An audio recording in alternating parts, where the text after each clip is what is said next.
Hello, my name is Adam Warren George. This is day 16. It's a short story, fiction story I wrote called Grip, and it does delve into some topics like suicide. So if you're sensitive to that, please be aware. Um, the story goes like this. Some days she could handle life with all of its intricacies. She could see the bigger picture while focusing on the details that were in front of her. Other days, it was all a jumbled mess, like a puzzle without the picture, all white, all undone. On those days, functioning came with a buzzing electricity in her head. Kind of like thinking while you're reading. Your eyes keep moving over the words, but there's a whole other narrative and forefront in your mind. She handled life with a firm grip on those days, for fear of backsliding. You see, she had a history of going to behavioral hospitals. She was not keen to go back, so she tracked her moods. She noticed that during her cycle, the irritability would kick in. Irritability often led to psychotic thinking. So once a month, she was on edge, hoping that she would be able to pass through unscathed. If the buzzing came, she knew she had to buckle down. I need to water the lawn. Why? To keep the grass alive and green. Why?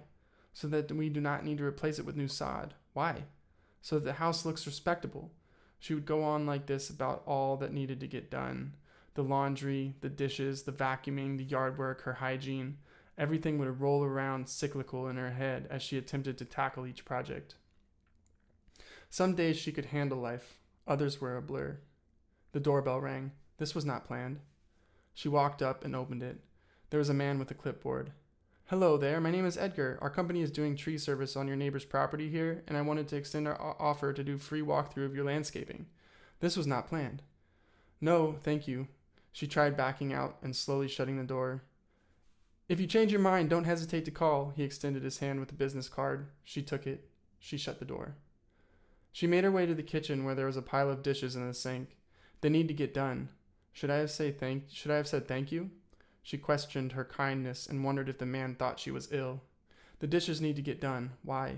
So there's room in the sink for tonight's dishes. Why? Because you need to eat. Why? She wondered why. Why would she need to eat? It was questions like that got her in trouble. She was scrubbing the same dish, thinking about why she would need to eat. 5 minutes passed. The water was still running. She was still working on the same dish. She realized it and put it on the drying rack. That was close. Am I crazy? After she finished the dishes, she moved to the laundry. She didn't have any kids. It was just her and her husband. He worked from an office. He was not home. She folded his jeans with precision.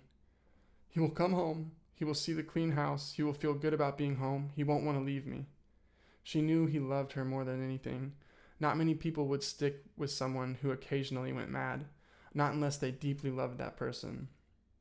She knew it was unfair to think this way, but she also felt like she did not contribute enough. She couldn't hold down a normal job. She had tried, but it always ended in disaster. Confrontation with customers or management, it was always the same. Vacuuming was nice because noise overpowered the buzzing. It was like an electric ohm. She watched the dirt collect. She felt good. All the chores were done, and it was only 11. Her husband wouldn't be home for at least 6 hours. This extra time is where the buzzing got dangerous. Maybe I should shower. Why? Because I need to look presentable. For who? For myself. Why? Try as she might, she could not get the questions to stop. No thoughts were ever punctuated with a period. There was always a question mark to follow. Why? She didn't know. She knew she had little control. Take a shower. There was no question. She got in the shower and cleaned herself.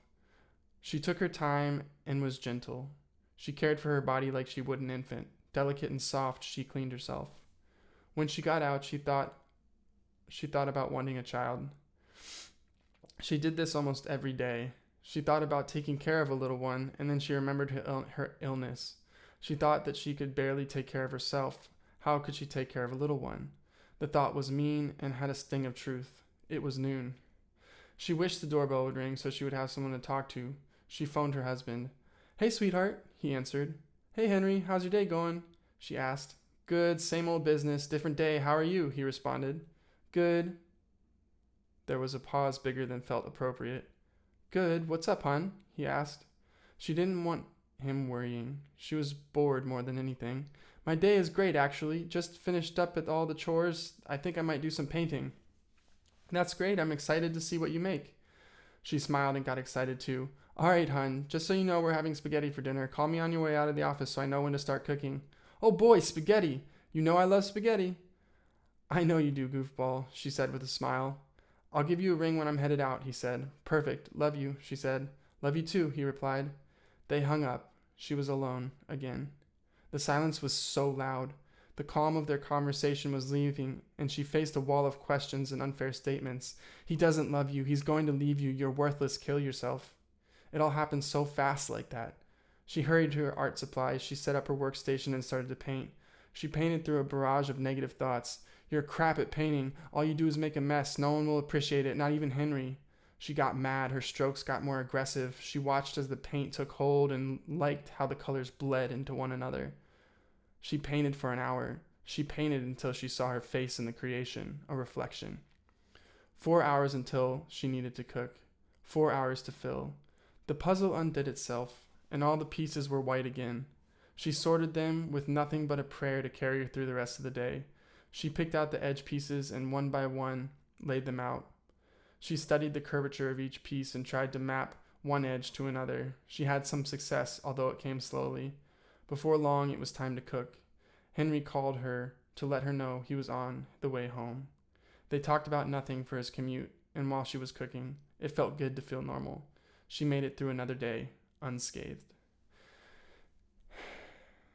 That's day 16, and the story is called Grip. Thank you.